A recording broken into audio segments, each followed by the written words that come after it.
Imagine a club with the legacy of Manchester United, a team that once dominated English football for 2 decades under Sir Alex Ferguson. Now imagine them spending 496 minutes ahead in matches this season, more than any team except Manchester City, leading games 45% of the time they're on the pitch. And yet, they're in 7th place. One week, they beat Chelsea 2-1 at Old Trafford. The next, they concede goals that make no sense. Defensive errors that shouldn't happen at this level. This isn't a mistake. This isn't bad luck. This is Manchester United. Unpredictable, inconsistent, unreliable. And the worst part, even they don't know how to fix it yet. Hey, I'm Marcus Reed, and welcome back to Rise and Fall. Today, we dive into chaos. We examine inconsistency. We trace the spine-tingling roller coaster of Manchester United's 2025-26 season. They've shown flashes of brilliance, moments of genuine hope, but also staggeringly bad defeats that leave everyone asking the same question. What is this team? Let's find out. Year 1, the disastrous Amorim experiment. To understand where Manchester United are now, we need to go back. November 1st, 2024. Ruben Amorim arrives from Sporting CP. Young, charismatic, successful. 2 league titles in Portugal, including Sporting's first in 19 years. United's leadership, Sir Jim Ratcliffe and the new hierarchy, believed Amorim represented a new direction, modern tactics, a clear philosophy, long-term thinking. It was a disaster. Amorim's first season, 2024-25, became one of the worst campaigns in Manchester United's history. No trophies, no European qualification, a string of heavy defeats. In January 2025, after a 3-1 loss to Brighton, United's 4th home defeat in 5 games, Amorim said his team was probably the worst team in the history of the club. Think about that. A Manchester United manager publicly calling his own squad the worst in the club's 147-year history. The season spiraled.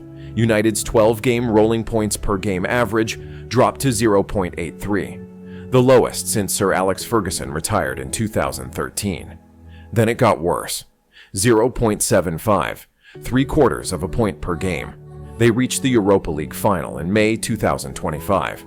1 match for Champions League qualification. 1 match to salvage something from a catastrophic season. They lost 1-0 to Tottenham. Their 4th loss to Spurs that season. No Europe, no redemption. Then, to cap off the misery, August 27th, 2025. EFL Cup, 2nd round. Manchester United versus Grimsby Town. League 2, 4th tier. Grimsby went 2-0 up at halftime. United fought back to 2-2. Extra time? No. Penalties, 12-11. Grimsby won.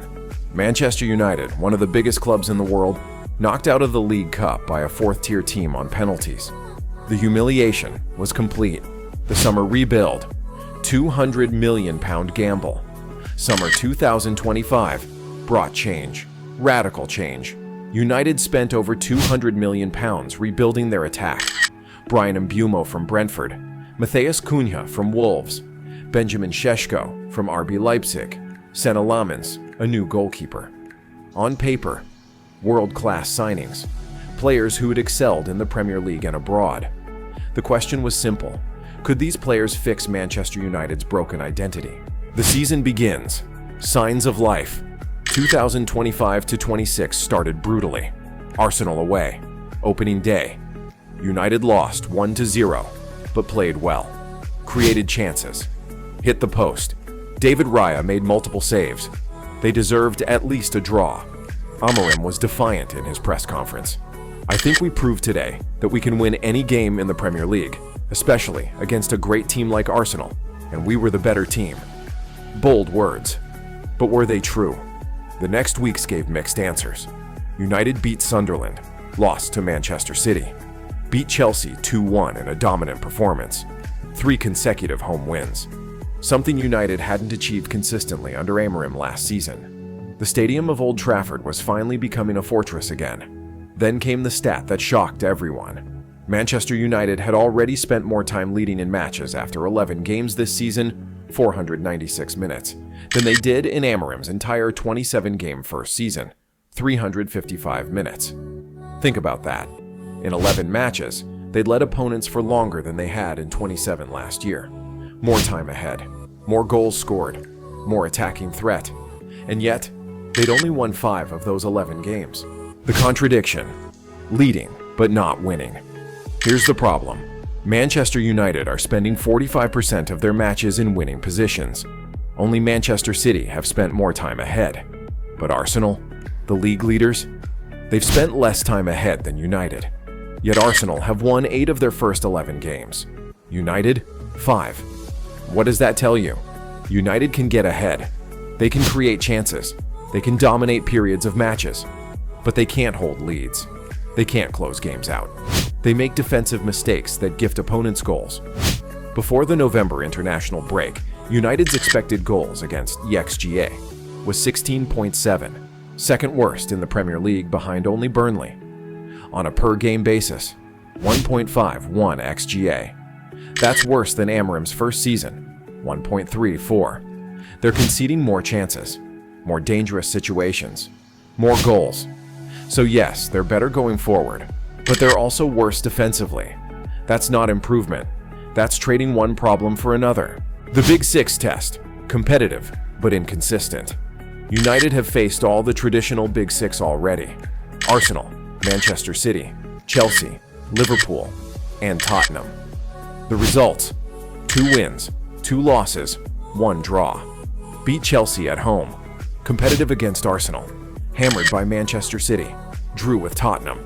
It's exactly why this team remains unpredictable. Not bad enough to write off. Not good enough to trust. According to Opta's power rankings, United had the 5th hardest fixture list in the opening 11 matches. The average rating of their opponents: 92.2 out of 100. That's brutal. They've been thrown into the deep end immediately. Some would argue they've handled it well. 7 points from 5 matches against the Big Six isn't terrible. It shows resilience, competitiveness.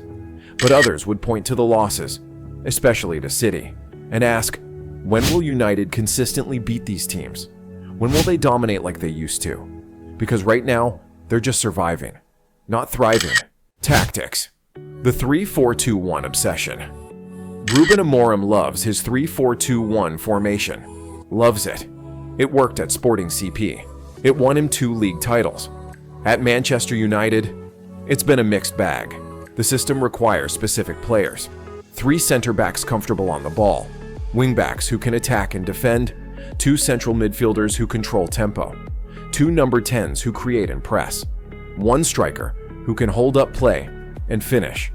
United have most of those pieces, but not all.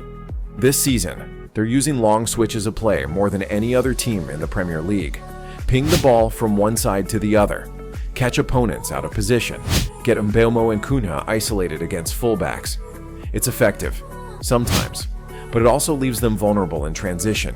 The defensive structure breaks down. Center backs are isolated, wing backs are too high. The midfield is bypassed. Goals conceded against City. Perfect examples. United committed bodies forward chasing a goal. City broke. 3 passes. Goal. United's defense scrambling, disorganized, helpless. Amorim knows this. He's said publicly, "We have more time to work. We work a lot and we learn a lot in England." He's also admitted United steal set-piece routines from other clubs. That's right. The manager openly says they copy other teams' corner and free kick plays. And it works. United have scored 10 Premier League goals from set pieces this season, joint most with Arsenal. But set pieces won't save you if your open play defense is leaking goals. The new signings: Mbeumo shines, others struggle. Bryan Mbeumo has been United's standout summer signing. 5 goals already, more than Rasmus Højlund, 4, or Joshua Zirkzee, 3, managed all last season. He's direct, fast, clinical. Everything United's attack has lacked. Matheus Cunha, different story. Took until the end of October to score his first goal. His energy and work rate have been crucial, but the end product has been missing. Benjamin Šeško started hot, 2 goals in 2 games, then picked up a knee injury against Tottenham. Now, uncertain when he'll return. And the goalkeeper situation. Senna Lamens played one game, looked solid, gave fans hope that maybe, finally, United solved their goalkeeper crisis. Then Amorim went back to Altay Bayınder. Why? Nobody knows. Andre Onana, last season's starter, hasn't even made the squad recently. The goalkeeper United spent £47 million on is now their third choice. It's chaos, expensive, confusing chaos. Hey, quick pause. If you're enjoying this breakdown of Manchester United's roller coaster season, make sure to hit like and subscribe. It really helps the channel grow and lets me keep bringing you deep dives like this. Back to the story. The mental fragility. When belief disappears. Here's the truth about this Manchester United team. They don't believe they can win. Not consistently. Not when it matters. You can see it. One defensive mistake and heads drop. Shoulders slump. The energy drains. Confidence evaporates. Last season, Amorim called them the worst team in the club's history. You don't recover from that easily. Those words linger. They burrow into players' minds. And when the next mistake happens, and it always happens, those words echo. We're the worst team in history. How do you play with freedom when your own manager said that? Casemiro and Harry Maguire, two senior players Amorim relies on heavily, are both out of contract this summer. They're playing for their futures, playing with fear, not freedom. And the young players? Kobbie Mainoo, Amad Diallo, Patrick Dorgu. They're talented, exciting, but they're also inconsistent, still learning. You can't build a title-challenging team on inconsistency. You can't win the Premier League when your foundation is shaky. The winter test, 36 days that will define the season. United now face their biggest test, the winter schedule. From mid-November to late December, they play 9 matches in 36 days. Newcastle away, Brighton home, Wolves away, Liverpool away. 4 days later, Aston Villa away, 9 games, 36 days. No European football to worry about, but also no room for error. This stretch will define Amorim's second season. Win consistently, and United could push for top 4. Struggle, and they'll be mid-table mediocrity again. The fixture congestion is brutal. And United's squad depth, limited. Injuries to Šeško, Casemiro, and Maguire already raising concerns. When Liverpool wanted Amorim in 2024, they noted he ranked top in metrics for keeping players fit. United desperately need that now, because if injuries pile up during this 36-day stretch, the season could collapse. Again, where does United go from here? So what is Manchester United?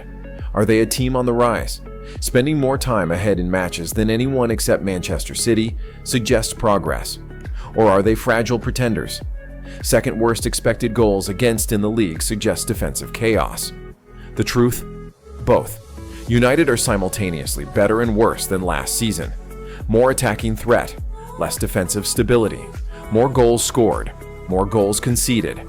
They're competitive against anyone, but they can't beat anyone consistently. They're unpredictable.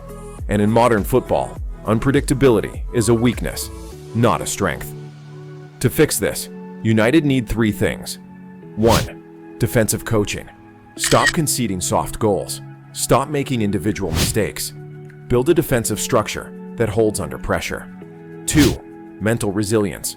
Believe they can win. Close out games when ahead. Don't collapse after one mistake. 3. Consistency. Win the matches they're supposed to win. Beat mid-table teams at home. Don't lose to Grimsby Town on penalties. If they can do those 3 things, maybe, they can push for Champions League qualification. But right now, they're 7th. 4 points off second, yes, but also dangerously close to mid-table mediocrity. The roller coaster continues, and nobody knows where it ends. A club suspended between hope and despair. Manchester United stands at a crossroads. Not dead, not dominant. Suspended between both. They have moments of brilliance, Bryan Mbeumo's goals, comeback wins, dominant home performances, but also moments of despair, defensive collapses, Grimsby Town, the Europa League final loss. If they want to be more than a highlight reel club, they must choose stability over chaos, consistency over unpredictability. Because right now, their greatest enemy isn't Manchester City or Arsenal or Liverpool. It's themselves. Can Ruben Amorim fix this? Can he turn flashes of quality into sustained excellence? The next 36 days will give us the answer. I'm Marcus Reed. Thanks for watching. If you believe in the comeback, if you love football's wild swings, stay tuned. Because for Manchester United, the ride has just begun.